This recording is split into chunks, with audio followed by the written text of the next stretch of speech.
Hello friends, ये previous year के series में आज हम लोग नंबर सिस्टम पढ़ेंगे। चलिए पहला सवाल देखते हैं आज का।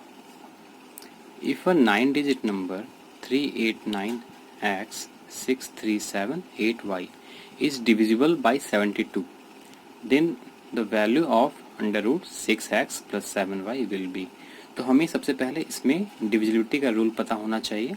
उसके लिए मैं वीडियो अलग से बनाऊंगा। चलिए आज पहले ये सवाल देख लेते हैं। 72 से डिवाइड होना चाहिए ये, ठीक। उसके बाद इसका वैल्यू पूछ रहा है। एक्स वाई दो वेरिएबल है। चलिए तो पता करते हैं इसे कैसे निकालते हैं। 72 विच मीन्स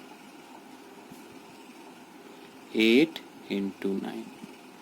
इसका मतलब ये हुआ, अगर ये नंबर 8 से डिविजिबल है और 9 से भी डिविजिबल है, दोनों से डिविजिबल है, तब ये 72 से डिविजिबल है, ठीक।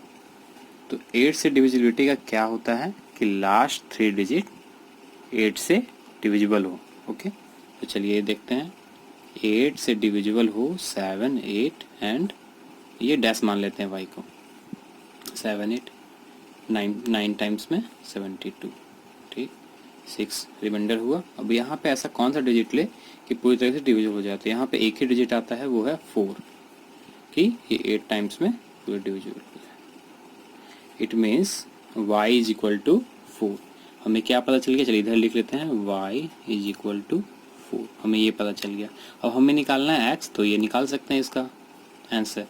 x निकालने के लिए क्या पता करना है हमें, 9 का डिविजिबिलिटी। 9 का डिविजिबिलिटी क्या होता है, कोई भी नंबर का एडिशन अगर 9 से डिविजिबल हो तो वो पूरा नंबर 9 से डिविजिबल होता है। ओके, तो चलिए सबको सम कर लेते हैं। 3 + 8 + 9 + x + 6 + 3 + 7 + 8 + y मीन्स 4। सबको ऐड करेंगे तो ये कितना होता है, 48 + x। अब इसमें x की जगह हम क्या जोड़े कि वो 9 से मल्टीपल हो जाए। 48 के बाद पहला 9 का फैक्टर क्या है, मल्टीपल क्या है, 54। 48 में क्या जोड़ेंगे कि ये 54 हो जाए, तो x क्या रखेंगे, 6। तो x हमें पता चल गया 6 एंड y पहले से पता था, y इज इक्वल टू 4। अब हमें निकालना क्या है, 6x बोले तो 6 × 6 + 7 × 4 which is equal to 36 + 28 √64 equal to 8। This is our answer. आज का दूसरा सवाल देखते हैं। When 7, 8, 9, 7, 8110 and 8536 are divided by the greatest number x, कोई भी ग्रेटेस्ट नंबर है x, उससे ये तीनों डिवाइड हो रहा है, तो उसमें रिमाइंडर कितना बच रहा है, इच केस में सेम रिमाइंडर बच रहा है, ठीक। तो मान लेते हैं अगर इससे कोई भी ग्रेटेस्ट नंबर x, अगर इससे इसको डिवाइड करते हैं x से, तो रिमाइंडर कितना बच रहा है, सेम रिमाइंडर मान लेते हैं a, ठीक। फर्स्ट में भी a, इससे भी डिवाइड अगर x कर रहा है तो a, इससे भी डिवाइड कर रहा है x तो a। अगर हम लोग इससे इसको माइनस करेंगे तो जो भी डिजिट जो पूरी तरह से डिविजिबल है वो हटा के a में से a माइनस होगा तो 0, ठीक।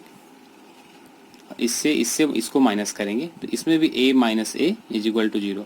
तो अगर इससे इसको हम लोग माइनस कर दे तो किसी तरह का रिमाइंडर नहीं बचेगा। 8110 7897, इससे इसको माइनस कर दे, इसमें भी रिमाइंडर 0, तो किसी तरीके का रिमाइंडर नहीं बचेगा और पूरी तरीके से डिविजिबल होगा x से। जो ये इसमें डिफरेंस इसका जो आएगा और इसका जो डिफरेंस आएगा 8536 8110, इसका डिफरेंस आएगा 312, इसका डिफरेंस आएगा 624, ठीक। तो इसका डिफरेंस आया 213 और ये 426। जैसे मैंने पहले बताया कि रिमाइंडर तो दोनों से अगर माइनस कर दिया तो दोनों का रिमाइंडर सेम है, तो रिमाइंडर 0 हो गया। तो 213 is directly divisible by x and 426 directly divisible by x, क्योंकि रिमाइंडर 0 है। अब ये दोनों में सबसे बड़ा फैक्टर कौन सा है, तो ये मुझे पता चल रहा है कि ये 213 × 1 है और ये 213 × 2 है। तो सबसे बड़ा फैक्टर क्या है, 213। तो 213 ही सबसे बड़ा फैक्टर है, मतलब हम लोग को x पता चल गया। एक्स इतना पता चल गया। अब क्या सवाल पूछता है ये, the sum of the digits of x is, तो सम ऑफ डिजिट क्या है, 2 + 1 + 3, 2 + 1 + 3 is equal to 6, which is our answer. चलिए आज का तीसरा सवाल देखते हैं। The sum of digits of a 2 digit number is 1/7 of the number. The units digit is 4 less than the 10th digit. If the number obtained on reversing its digits is divided by 7, the remainder will be। ठीक,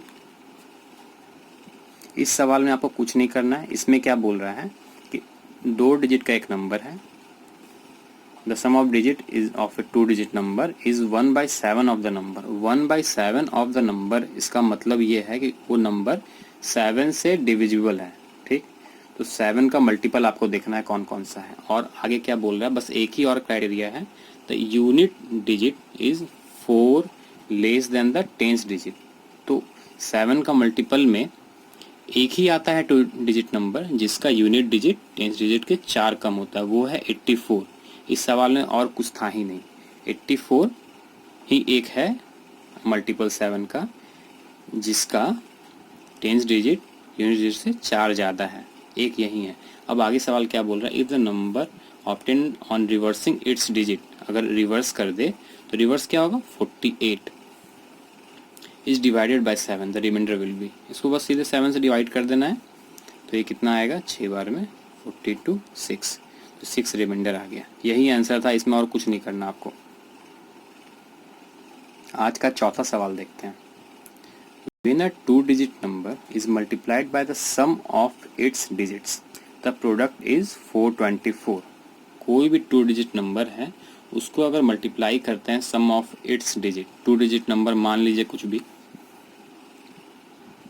A B मान लीजिए, इसको अगर multiply करते हैं sum of its digits A plus B, तो उसका कितना प्रोडक्ट है, 424।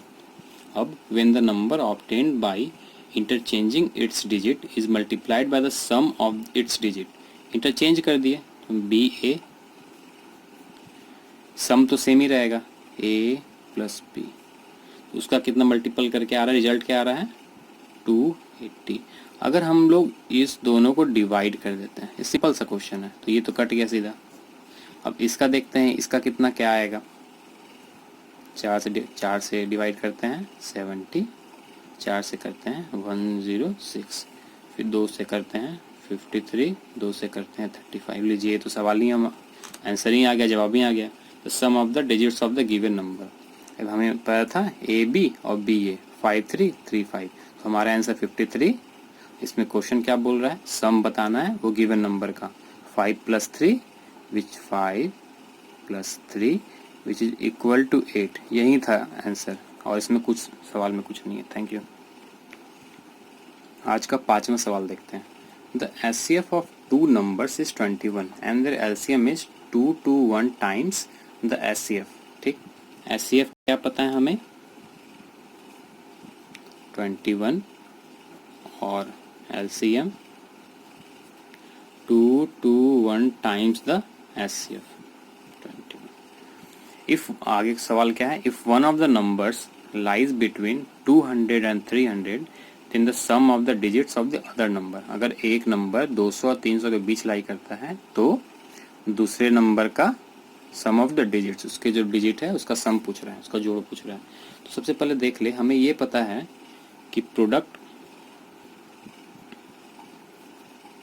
Of 2 numbers is equal to SCF into LCM, ये होता है। ठीक, product of 2 numbers equal to SCF into LCM। SCF हमें पता है 21 और LCM भी हमें पता है 21 into 221। ठीक, अब हमें इसमें क्या करना है, SCF अगर 21 है इट मीन्स दोनों जो नंबर हैं दोनों में 21 तो आएगा ही आएगा। ठीक, उसके आगे क्या देखते हैं, तो 21 तो हो गया, दोनों में, दो प्रोडक्ट दोनों नंबर में हो गया। अब 221 को फैक्टराइज करते हैं तो ये कितने में टूटता है, 17 into 13। ठीक, ये टूटेगा 17 into 13 में, जो कि दोनों प्राइम नंबर हैं। तो फिर से किसी में टूटेगा नहीं, फैक्टराइज होगा नहीं। इट मीन्स दो नंबर क्या है 17 इंटू 21 और दूसरा नंबर क्या है 13 इंटू 21। इसका मतलब ये हुआ, अब हमें देखना है कि सवाल क्या बोला था, एक नंबर 200 और 300 के बीच में है, तो इसका मल्टीप्लिकेशन करेंगे तो ये आएगा 357। इसका मल्टीप्लिकेशन करेंगे तो ये आएगा 273। तो 200 और 300 के बीच तो ये है, ठीक। तो हमें दो नंबर पता चल गया 273 और एक पता चल गया 357। ये इसका तो ये दिया हुआ है, तो जो अदर डिजिट है, अदर नंबर है, उसका सम पूछ रहा है। तो इसका सम करने के लिए हमें क्या करना पड़ेगा, 3 + 5 + 7 विच इज इक्वल टू 7 + 5 + 3 12 3 15। ठीक, तो ये हमारा आंसर हो गया। ये मेरा आखिरी सवाल था। आप जैसा देख सकते हैं इस वीडियो में कि किसी भी क्वेश्चन में आपको 10 सेकंड ज़्यादा नहीं लगने वाले हैं, और ये नंबर सिस्टम बहुत ही आसान भी होता है, ज़्यादा प्रिपरेशन का जरूरत भी नहीं होता है। इससे कितना आसान है, इसमें कुछ नहीं था, इस सवाल में, पांचों सवाल में कुछ नहीं था। और हर एग्ज़ाम में इसमें 5 से 6 क्वेश्चन आता ही है टियर 2 में। सीजीएल में हो, सीएचएसएल में हो 1-2 क्वेश्चन आएगा, सीजीएल का टियर 1 हो उसमें 1-2 क्वेश्चन आएगा, इसीलिए बहुत इंपॉर्टेंट होता है। और इसमें कॉन्सेप्ट कुछ नहीं है, आज वैसे मैंने वीडियो में पढ़ाया। आपको अगर पांचों क्वेश्चन में कुछ भी डाउट हो, आपको क्लियर करना हो, तो आप कमेंट कर सकते हैं। अगर अच्छा लगा हो तो इसे लाइक करें, शेयर करें, और कुछ भी डाउट हो कमेंट करें, और सब्सक्राइब करना ना भूलें। Thank you.